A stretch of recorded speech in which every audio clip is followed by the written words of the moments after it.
West Belfast Member of Parliament, I'm absolutely delighted that Martina Anderson, the MEP, has chosen West Belfast to launch our campaign with regards to the Brexit. People from the community sector, business sector, rural people here, all people from many different backgrounds here in the heart of West Belfast, to take part in this debate. People are coming from far and wide, people from all parts of Europe, MEPs, people who are for Europe, those who are opposed to Europe, all here today taking part. What I think is a very important debate. The referendum will take place obviously when David Cameron calls it, but this is about Sinn Féin being ready for that. This is about Sinn Féin getting the arguments ready. This is about Sinn Féin engagement with sectors right across this island to make sure that our own policy is correctness and make sure that people are aware of the consequences of what this referendum will be. So I want to say a big massive thank you to Martina Anderson, the MEP, for hosting this event today in West Belfast. So it's been a wonderful event here this morning. We've really got kicked off with a lot of contributions from an array of people, both people who are pro staying in Europe and people that feel that we're best placed outside of it. So I think it's been a very interesting debate and a debate that we need to have. There are major implications for the North in terms of moving forward and what a post-Brexit situation would look like. I spoke this morning in relation to the implications for the agri-food industry. It would be catastrophic, to say the least, for the agri-food industry. It would have implications for trade, the natural trade pattern that happens across this island. It has implications for trade within the EU and wider afield. I think that for me, one of the biggest concerns I have, and I know that the farming community share this concern, is we will see the removal of up to 300 million in terms of supports for farmers. Who's going to replace that? Because I am quite sure the Tory government are not interested in subsidising farmers, and they're not interested in assisting the farming and rural community in the way forward. So I think that the implications are immense and we need to be very real about them. And for me, today is an opportunity for us all to debate those things out and to have a full and frank discussion about what our future looks like. Well, I think it's very valuable to have a conference like this today. I think one of the key priorities is to have a more informed debate. Brexit or the EU referendum, there are significant consequences of that decision, and that could happen as early as June this year on the back of that. So having that debate, having a better understanding is absolutely critical, and we're going to need more of that in the coming weeks.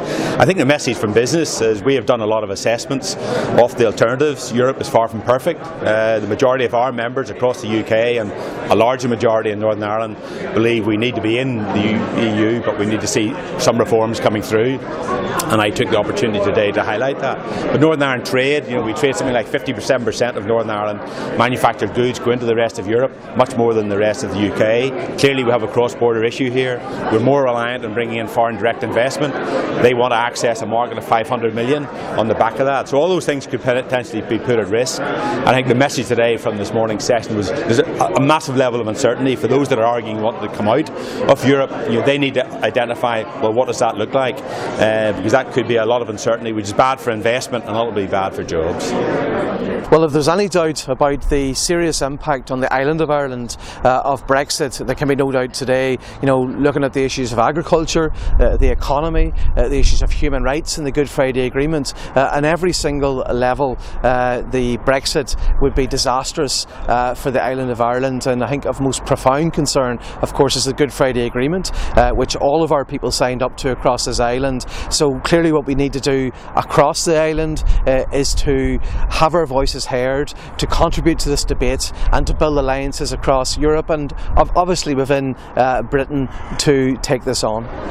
Well, this is a very important conference. I mean, I've come from London today and Brussels, and I've come at the invitation of Sinn Féin because I regard this as a big priority for the EU referendum in the United Kingdom. It's a priority which has not really been understood in the United Kingdom. It's a lot of complacency and apathy in the UK about the consequences of the potential Brexit for the Good Friday Agreement. And I think Sinn Féin is doing a very good job in trying to create basic interest and some political concern around this extremely important issue. But in terms of the work that I'm doing around justice and human rights, I've come to the Sinn Féin conference, having worked with Sinn Féin MEPs, knowing that we would lose so much in terms of our human rights. We've talked about victims' families here, we've talked about a group of people here at the Sinn Féin conference that really understand human rights and what that means, and exiting from the European Union would just add to those concerns.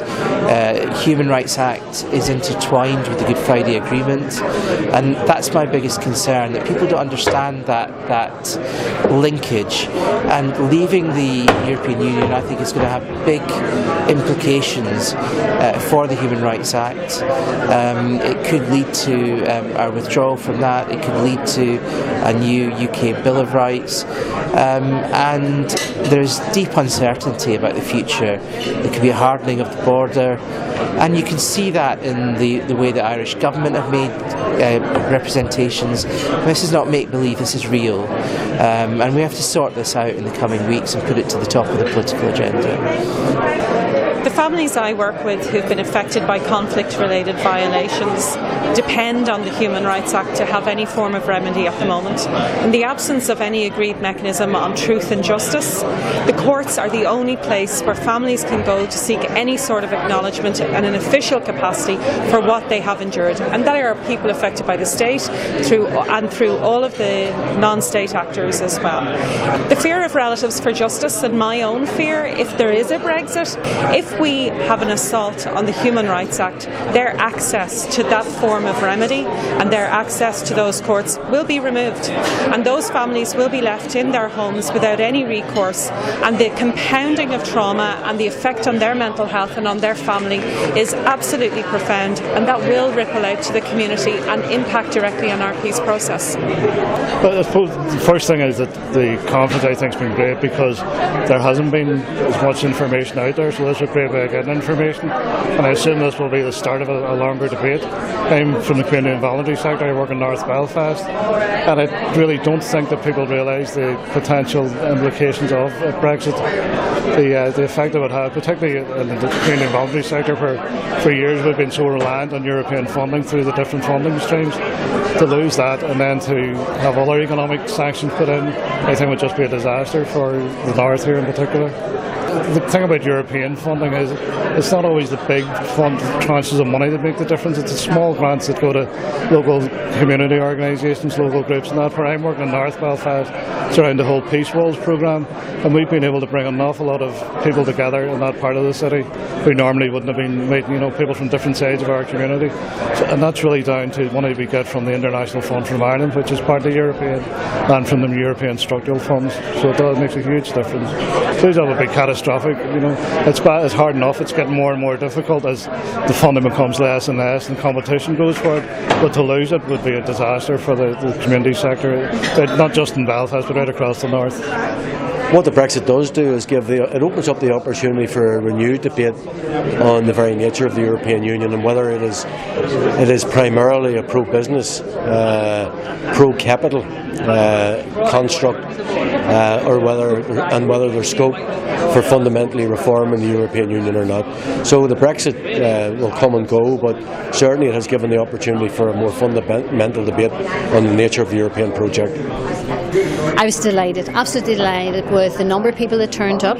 There was 130 people who had registered, and people were coming in and out all day. It was a very important conference because I think people were imparted with information from a range of perspectives, and I think that demonstrates the confidence of Sinn Féin that we were able to bring federalists, neo-sceptics, people who are very, very concerned about what's happening in Europe, and then people like ourselves who are also equally as concerned about what's happening in Europe, but we would have a critical engagement with Europe. We would look at those issues that pass our desk that were going to be of benefit to the people we represent, and those issues that are not, then we challenge Europe very, very effectively. So people are left here now today feeling more informed and hopefully will get more involved. One thing that we need to be very clear about, we have got a Tory government who wants to really collect for a bonfire and burn all our human rights protections. The evidence that we have of the funding streams that are failed of in Europe will show quite clearly to the people here in the north, 2.5 billion That's what we would lose for agriculture alone.